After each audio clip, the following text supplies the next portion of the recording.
আজ আবার বৃষ্টি, আর এই নালীগুলো আবার ভরতে শুরু করেছে। ওদের কেউ কিছু করবে না। এই দারিদ্রমান মানুষ, আমার স্পিড বোটের সামনে দাঁড়িও না, আমি এটাকে নষ্ট করতে দেব না। একদিন আমি নিজের ঝড় সামলাবো, আর এই ধনী ছেলেটার অহংকার দেখাবো। আজ বোনের জন্য নতুন ছাতা আনবো। এই ছাতার দাম কত? হেই দারিদ্রমান মানুষ, তোর মতো মানুষের পয়সা নেই এটা কিনতে, তুই কেবল নালিতে হেলান দিয়ে পড়। আমি নালী পরিষ্কার করি, কিন্তু একদিন এমন হবে আমি এই দোকানটাকেই কিনে নেব। এই নালী থেকে বাঁচাতে পারবে এই পরিবারের জন্য পুরস্কার 50,000 টাকা। বোনের ছাতার জন্য যথেষ্ট, আমি তাদের বাঁচাবো। ধরে রাখছি, তুই ভাসতে পারিস না, আজ তোর জীবন আমি বাঁচাব। বন্ধুরা, এখন তোমাদের সাহায্য দরকার। দ্রুত লাইক ও সাবস্ক্রাইব করো, আমাকে শক্তি দাও। এই নাও 50,000 টাকা, তুমি আজ এই পরিবারের জীবন বাঁচিয়েছ।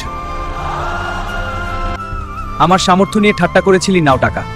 এখন বোনের জন্য সবচেয়ে ভালো ছাতা নিয়ে যেয়েছে। ভাইয়া, তুমি আমার সত্যিকার সুপারহিরো আর পৃথিবীর সবচেয়ে বড় মানুষও।